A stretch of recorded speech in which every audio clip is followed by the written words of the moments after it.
Hello guys, कैसे हैं आप सब लोग। आज हम इस वीडियो में इलेक्ट्रिक फील्ड इंटेंसिटी निकालने जा रहे हैं due to continuous charge distribution. Same यही तो किया था पुराने वीडियो में, बट तब जो हमारा पॉइंट P था जिस पर हमें इलेक्ट्रिक फील्ड निकालनी थी वो पॉइंट सिर्फ एक्सिस पर था of the line charge distribution. अब क्या कर रहे हैं, हम एक जनरल केस ले रहे हैं। तो लेट्स सपोज जो हमारा लाइन चार्ज डिस्ट्रीब्यूशन है, लाइन चार्ज डिस्ट्रीब्यूशन हमने ऐसे रिप्रेजेंट कर दिया है।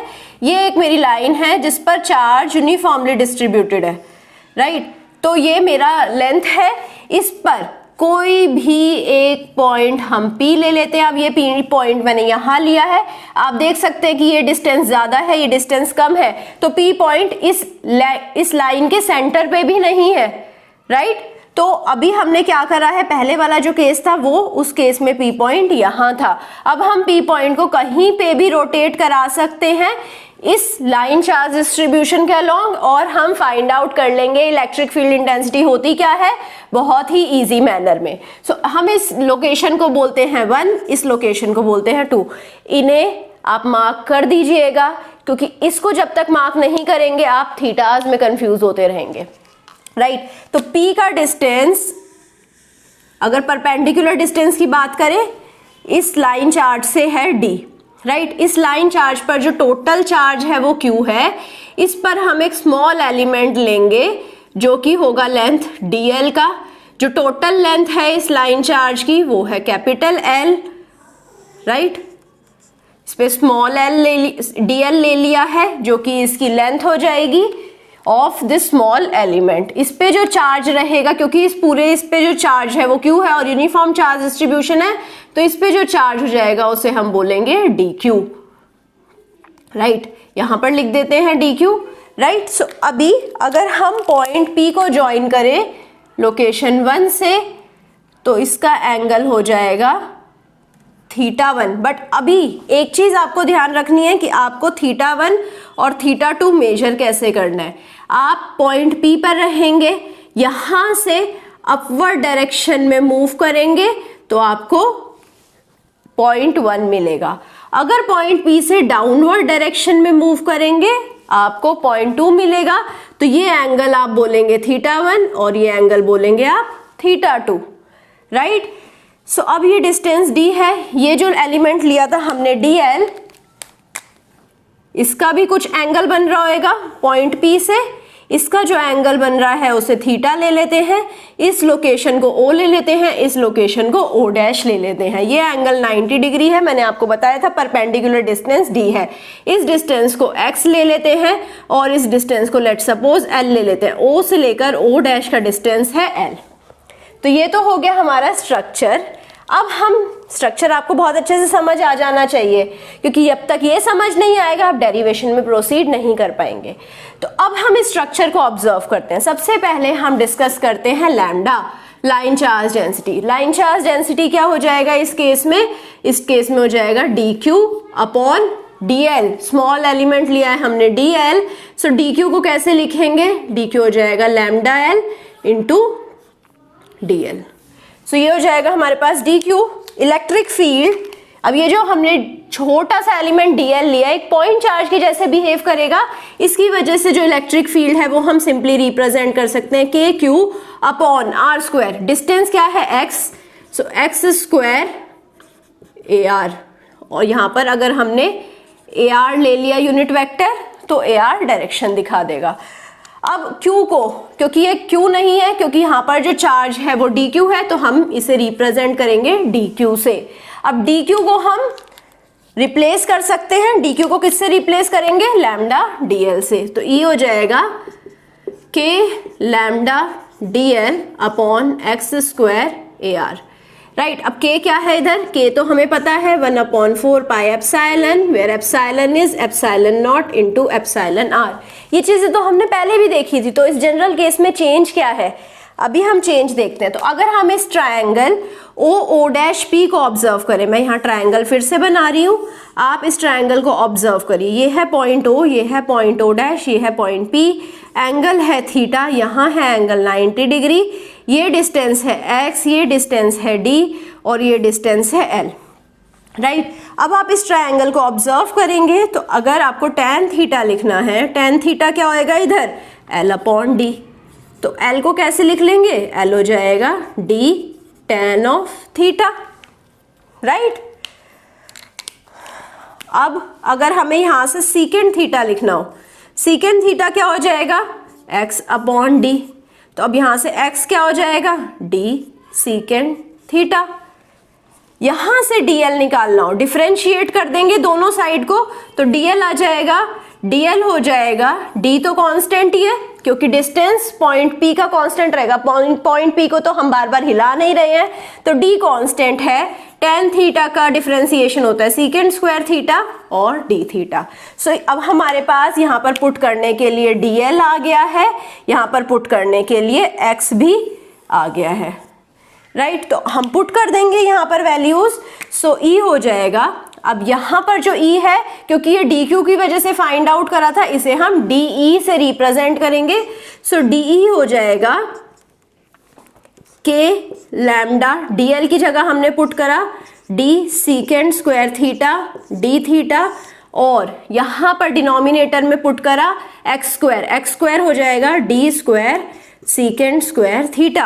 अब आप देख रहे हैं सीकेंट स्क्वायर तो सीकेंट स्क्वायर से कैंसिल आउट हो जाएगा, डी स्क्वायर से डी कैंसिल आउट हो जाएगा, तो बचा क्या, अब यहां पर बचेगा K lambda D theta upon D, right. So अब ये d से d कैंसिल मत कर देना, ये है d थीटा, राइट। सो ये हो जाएगा हमारा DE, और डायरेक्शन लिखनी है तो वो हो जाएगी AR। अब AR कौन सी डायरेक्शन है, AR है ये डायरेक्शन। अब मैं यहाँ पर ही पॉइंट P की डायरेक्शन बनाऊँ तो ये है डायरेक्शन AR।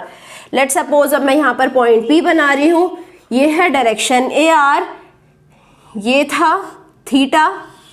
अब इसी लेंथ को यहाँ पर मूव कर देंगे, ये है लेट सपोज पॉइंट हमारा O डैश, राइट, ये है पॉइंट O, ये था हमारा एंगल थीटा, ये था पॉइंट P।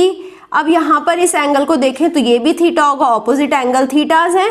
तो अब ये जो हमारा AR है, जो DE है, उसका डायरेक्शन AR है, राइट। सो डायरेक्शन AR है, बट हमें तो डायरेक्शंस इजीली फाइंड आउट करने हैं, तो हम इसको रिजॉल्व कर देंगे, हम इसको परपेंडिकुलर और पैरेलल कंपोनेंट में रिजॉल्व कर देंगे। इसे हम बोलेंगे DE पैरेलल रिजॉल्व करना हमें आता है, ये हो जाएगा DE कॉस ऑफ थीटा, ये हो जाएगा DE परपेंडिकुलर, इसे लिखेंगे DE sine of theta, right. तो अभी हमें DE कॉस ऑफ थीटा निकालना है, DE साइन ऑफ थीटा निकालना है, दोनों का वेक्टर एडिशन कर देंगे। सो नाउ DE पैरेलल को ऑब्जर्व करते हैं, DE पैरेलल होगा DE into cos of theta. So DE parallel है DE to cos of theta. DE की वैल्यू क्या थी ये, सो DE की वैल्यू पुट करते हैं k lambda d theta upon d। Now we have to multiply it with cos of theta, cos of theta के साथ मल्टीप्लाई कर देंगे, तो ये है हमारा DE। अब हमें क्या करना है, अब हमें सबसे इंपॉर्टेंट काम E पैरेलल निकालना है from DE। So E parallel हो जाएगा इंटीग्रेशन ऑफ DE पैरेलल। अब इंटीग्रेशन के लिए लिमिट्स कहाँ से लेंगे, लिमिट्स लेंगे -θ2 से, क्योंकि हम यहाँ पर एंटी क्लॉकवाइज रोटेट कर रहे हैं। जब हम एंटी क्लॉकवाइज रोटेट करते हैं तो हमने यहाँ पर एंगल ले लिया -θ2, यहाँ पर एंगल ले लिया θ1। सो θ1 हमारा डायरेक्ट एंगल मेजरमेंट रहेगा, सो एंगल मेजरमेंट θ1 रहेगा, यहाँ पर -θ2 रहेगा। इंटीग्रेट करना है तो लेट्स डू द इंटीग्रेशन, ये तो बहुत इजी काम है। -θ2 से θ1 तक k lambda d theta upon d, पहले cos थीटा लिख देते हैं, cos थीटा d थीटा। सो अब यहाँ पर देखें, मैंने बोला था d कांस्टेंट है, k कांस्टेंट है, लैम्डा भी तो कांस्टेंट ही होगा, लैम्डा क्या है dq by dl।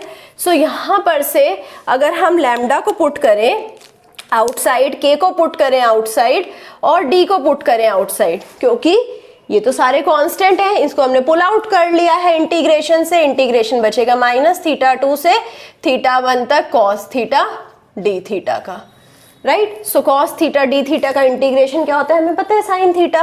So K lambda upon D sine theta, integration limit है -θ2 से θ1 तक, तो ये हो जाएगा हमारा E parallel, right. So E parallel को लिख देते हैं। ई पैरेलल हो जाएगा K lambda upon D sine θ1 minus sine of -θ2। अब हमें पता है साइन ऑफ माइनस थीटा हो जाएगा माइनस ऑफ साइन थीटा, और वो माइनस यहाँ आकर प्लस हो जाएगा, तो इसे हम कैसे लिख सकते हैं, K lambda upon D sine of θ1 plus sine of θ2, right. तो ये हो जाएगा हमारा ई पैरेलल। लिख देते हैं अच्छे से।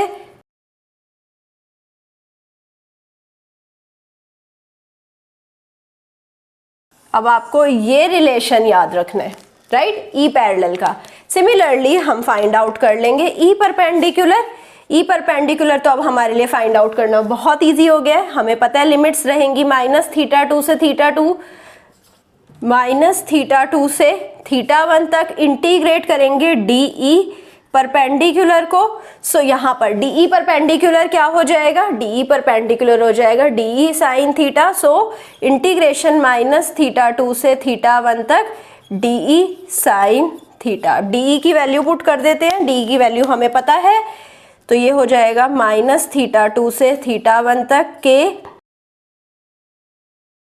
Lambda D theta upon D multiplied with sine of theta. तो इसे रीअरेंज कर लेते हैं, के लैम्डा और डी को बाहर निकाल लेते हैं। सो के लैम्डा अपॉन डी बाहर आ गया, इंटीग्रेशन बचा -θ2 से θ1 तक और बचा sign theta D theta, right. ये हो जाएगा मेरा ई परपेंडिकुलर।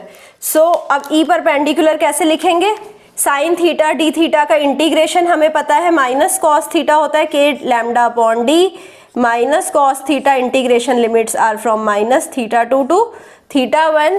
तो ई परपेंडिकुलर कैसे लिखेंगे, K lambda upon D cos of -θ2 minus cos of θ1, right. अब कॉस ऑफ माइनस थीटा तो कॉस ऑफ थीटा ही होता है। सो ये हो जाएगा K lambda upon D cos of θ2 minus cos of θ1।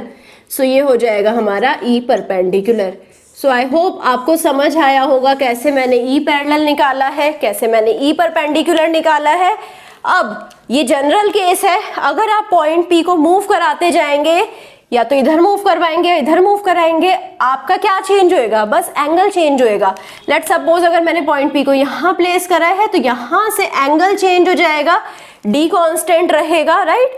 So D आप चेंज कर सकते हैं अपनी रिक्वायरमेंट के अकॉर्डिंग, राइट। यहाँ से डी चेंज हो जाएगा, और अगर एंगल चेंज हो रहे हैं तो यहाँ पर आपको चेंज एंगल पुट करने हैं, ई पैरेलल निकालना है, ई परपेंडिकुलर निकालना है, और एट लास्ट फाइनल ई क्या हो जाएगा, क्योंकि ये पैरेललोग्राम लॉ फॉलो कर रहे हैं, यहाँ पर जो ई पैरेलल रहेगी वो ऐसे रहेगी, ई परपेंडिकुलर ऐसे रहेगी, जो आउटपुट आएगा उसे हम पैरेललोग्राम लॉ के अकॉर्डिंग निकाल सकते हैं, जो कि हो जाएगा √E parallel square plus E perpendicular square. So ऐसे हम फाइनल इलेक्ट्रिक फील्ड निकाल सकते हैं इन द जनरल केस। तो आई होप आपको ये सेशन बहुत पसंद आया होगा, आपको सब कुछ समझ आया होगा। अगर आपको कहीं पे भी कुछ भी डाउट है तो जाइए डाउट को कमेंट सेक्शन में लिख डालिए, and I will try to resolve your doubt as soon as possible. I hope आपको सेशन पसंद आया है तो आप लाइक करेंगे, सब्सक्राइब करेंगे और अपने दोस्तों के साथ शेयर करेंगे। Thank you so much.